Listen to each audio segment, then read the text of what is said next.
Betsy and I tried to get a jump on spring this year by going in mid-March to Nashville and then driving on to Asheville. We went to the Grand Ole Opry, took a walking tour of Nashville, enjoyed especially the spirit of community among the musicians on stage. We hiked in the Smokies, keeping our eye out for bear. We foraged with the help of a guide on the Asheville side of the Blue Ridge Mountains. And we got to see the amazing gardens at the Biltmore. Well, it's still spring, sort of. And I've been out in my garden this week and loving what it does for me. Finally planted my 3 cranberry viburnum and have just set out the rest of the annuals. And there's something about the whole experience of nature and spring that actually gets us in touch with the reality of the Spirit of Jesus in the Gospels. If we can guess at all about Jesus' Spirit, he seemed to relish the natural world. He meditated at dawn in silence, away from the villages, clearly surrounded only by nature. He fled to the wilderness after his baptism to test his spirit. He used the daylilies as analogies of splendor. He taught in nature, he taught about nature, he taught through nature. And so I'd like to zoom out on him as a teacher for a while, and then zoom in, if you will, focus in on one of his parables, and then draw an analogy from everyday life for how we listen.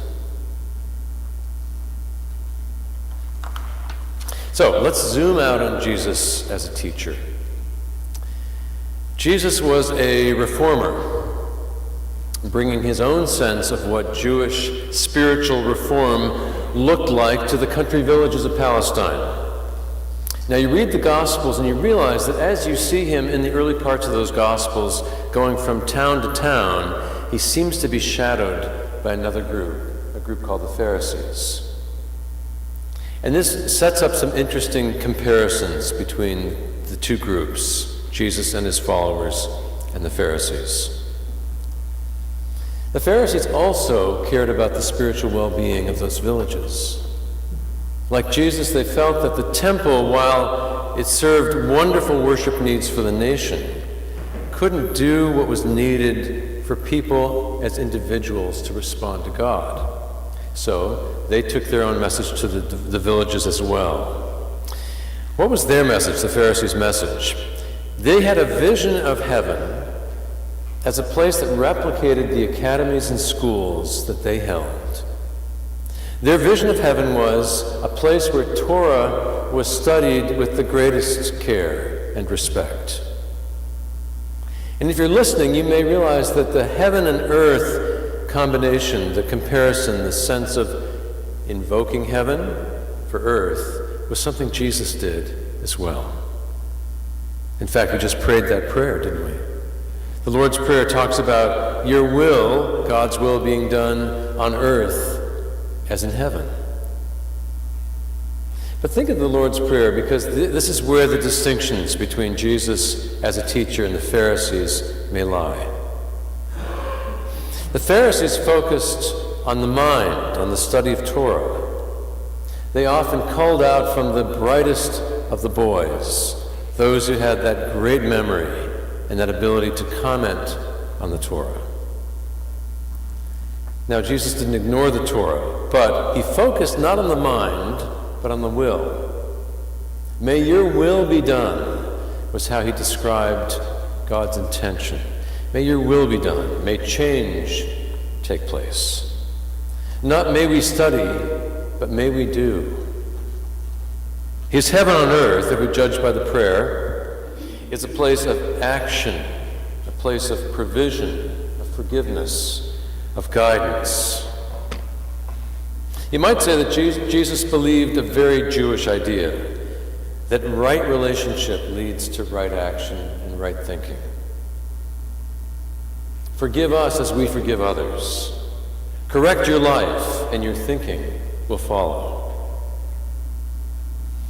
And here's the interesting part. Jesus did not go for book learning and academic talent. He went for something else. We see him watching fishermen at their nets and then inviting them to follow. These were not the brightest students. Maybe kind of Keystone Cop-ish, not the brightest bulbs at times. But they had a heart that believed. So Jesus began his ministry by proclaiming that there was mercy abroad in the land to a people who were not particularly hope-filled. And then he watched to see who really believed in that mercy. He looked for those who were willing to follow, who could find out what they believed about heaven here on earth. Just a great experiment, really. And that's this zoom out of Jesus as having a magnetism as a teacher, because Jesus taught to life from the Torah. He taught to life. He had a combination of practicality and spirituality, a blend of head and heart, and above all, an expectation that change would, could, and should take place. Now, I often find the essays of Rachel Naomi Raymond compelling. She's a doctor whose Jewish sense of what is sacred has often informed her everyday practice of counseling those with cancer. She has 2 wonderful books that I know of. And I was especially moved this week by reading her essay called How We See One Another. And she starts off by describing her relationship with her second cousin. And Rachel says that as a teenager, her second cousin being just a few steps older, her cousin would take her to the Russian tea room in New York. And Rachel says she was one of those teenagers who was especially awkward and would trip and skin her knee or spill her food badly. And every time she was with her second cousin, it just seemed to draw that out of her. Well, some years later, after she'd gotten her training, and she said she would sort of walk in with her second cousin, and they would take the Russian tea room by storm because they were tall and very striking in appearance, and Rachel had come into her own authority. But she said when she sat down with her cousin, when she sat down with her, it felt like all that authority dribbled away, literally. She might dribble some gravy down her front, spill her red wine. She said at one point she knocked her purse over and everything in it went across that dignified floor. And she said her cousin would gravely nod and help her out, and she began to realize her cousin didn't see her any differently than she had 15 years before. She'd nod gravely, and the mature Rachel would not show up. Instead, the teenage Rachel would show up. And she said it was maddening. It was absolutely maddening. But this story brought me back to thinking about Jesus. Because Jesus truly believed that change could take place. It was why he was doing what he was doing. One of the great stories of his ministry, by no means the only one like this, by the way, was of a woman who, very shy and feeling socially ostracized, actually, came up behind Jesus in a crowded situation, hoping to sort of drain a little bit of his healing power off of him without him even knowing. And she reached out and just sort of touched him from behind, and he's in a very crowded area. And suddenly both of them, Jesus and this woman, felt something happen. Some kind of an electricity happened. And Jesus whirls around and looks behind him and asks his disciples, "Who touched me?" And they say, "You're crazy. Everyone's touching you." But he keeps looking and waiting. And finally, this woman puts her hand up very timidly, and he says, "Tell me what brought you to this moment." And I think that's a fascinating moment for Jesus as a healer.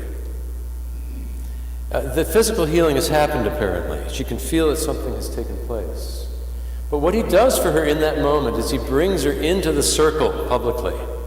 There are other times when he'll say to men, "Go off and present yourself as healed to the religious leaders and show them that you really are well." But to a woman, he did it himself. He brought her into the circle himself. And in that moment, he said to her, "Daughter, you are well. You are healed. You are walking in the light. May your will be done on earth as in heaven." So how did Jesus present this word of growth and change? He often did it in stories, in these nature stories. So let's focus on one that does this work for us. A farmer, said Jesus, had a piece of uncertain land and no time to run a team of oxen over it. So he took a great big bag of seed and he broadcast that seed. He threw it anywhere he could think. It went to the left and the right. It went ahead of him as well as behind him. And as he threw it out, tossing that seed liberally, he looked over time to see what that seed would actually do. He was testing this piece of ground.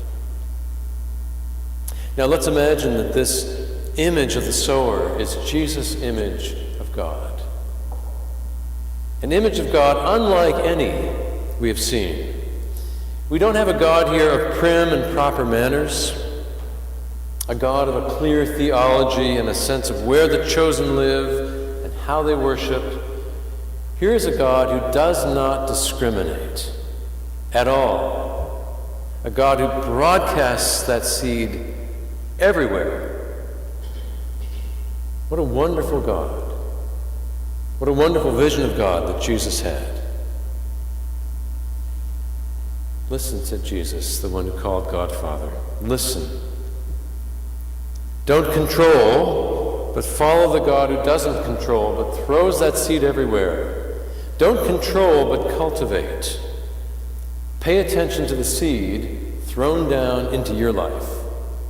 For some seed will land on a person who's bored and anxious, and the seed will just stay there on top of the ground. And then the birds will come and feast on the seed, and it'll be gone. Some seed will fall on very warm earth with shallow soil. And that seed will, of course, grow quickly, and then it will wither. And there are those, says Jesus, who listen eagerly for a while, and then it goes away. Other kinds of soil. The soil that has already in that soil eager, straining weeds that want to take all the nourishment. Distracted folks who don't quite know how to say no. But at the end, says Jesus, there are those who take out their hoe and prepare the ground and find that the soil creates a place for growth. Listen, said Jesus, don't control, instead cultivate your heart. Well, what was the word that Jesus broadcast? Let me go back to Rachel Naomi Raymond as she finishes her story. She said, I had that experience with my second cousin, but I also have been a patient and not just a doctor. And so Rachel has been a patient with Crohn's disease, a very serious illness and one that sapped her of a great deal of vitality through the therapies that she had. She kept looking for a specialist that could understand what she was dealing with and going through. So finally a specialist asked her into his office, and across his big desk he asked her, tell me the whole story. Tell me what's really gone on for you. And so Rachel told him about surgeries where she had nearly died, She told him of drug therapies and cortisone treatments that had so changed her appearance that she wasn't sure she could go out in public, of weakened bones. And she told this whole story over the course of an hour. And when she was finished, she listened for a word of healing. But instead, she heard this question: are you still able to practice medicine at all? And she said that question and the tone that was part of that question went down into her soul, let a doubt enter in, and she found herself not traveling and not taking speaking engagements until finally a friend said, "What's going on, Rachel? What's going on in your life?" And so she told that person her story as well. And when she told him the same story, he leaned across and said to her something very different. Just imagine this tone of voice. He said, "God, Rachel, you are a warrior. You are a warrior." And she said he healed her in that moment. What is the word? Jesus started his ministry with this passage from Isaiah. "The Spirit of the Lord is upon me, because he has anointed me to bring good news to the poor, to proclaim release to the captives, recovery of sight to the blind, to let the oppressed go free, to proclaim the year of the Lord's favor."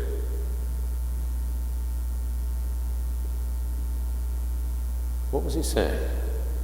He was saying that this word of promise of restoration is available every day and is available now. It was available back then as he spoke and preached, but it was the whole spirit that Jesus and his movement, his ministry, his church holds as precious. This sense that now is the day when God is at work. For you, for me. Now is that day. There is no other day. Today is the day. Thy kingdom come, thy will be done on earth as in heaven. Now, I like to think that what that word was more than just managing and trying to be good.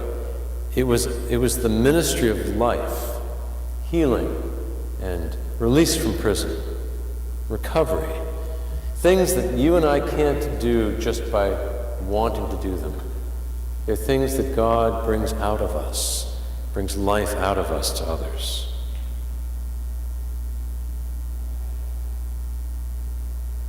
Well, where are we in Jesus' simple story, his story of the soils? Betsy and I went to a wonderful movie last night about an Israeli wedding. Recommended. It's down at the Kendall Square Theater. But maybe you like to go to a good summer movie. So let's draw some experiential connections between the soils of Jesus' parable and those who go to the movies. Some people go to the movies, and when they walk out of the theater, they feel a little bit wrung out, a little bit like stale popcorn themselves. And they just want to forget that movie right away. Some people will go to the movies, they'll be deeply stirred by the theme of the movie, but not have a way to do something with that theme. And so they let the word, the image, die away. Others go to the movies and they'll be constantly pulling their phone out of their pocket, to the great annoyance of everyone around them, and they will be updating their status and even commenting on the movie they're watching. But there is a fourth group, and I believe the fourth group does not discriminate. It really says the fourth group is made up of the first three groups. We may be kind of burned out, we may be dried out, we may be distracted, but no one is locked into a category. We're called not to control our lives, but to cultivate them. Not to control, but to cultivate, and to find a word of restoration and deliverance. So what is that for you? What is it for me? I think if we're to flourish, we need to stop and pay attention and hoe the ground of our hearts and listen for the one word that we're all created to hear. So like the budding spring leaves, the opening blossoms, the presence of spring growth, we are drawn out to God's word of life. Like the patient hungry to hear the right diagnosis, we listen with bated breath. Like the trekker who needs another orientation point, we're hungry to know this one thing. What is this one main thing, this one word? It's called gospel, which means good news. It's translated into the simplest language possible. Here's poet Carl Sandburg picking up that theme that Rachel Naomi Raymond also spoke to. I love you for what you are, but I love you yet more for what you are going to be. You are going forward towards something great. I am going with you, and therefore I love you.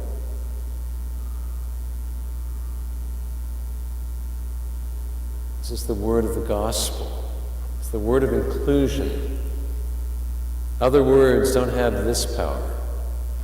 But in the end, we need to center and quiet ourselves and hear this word from God. The word is, I love you.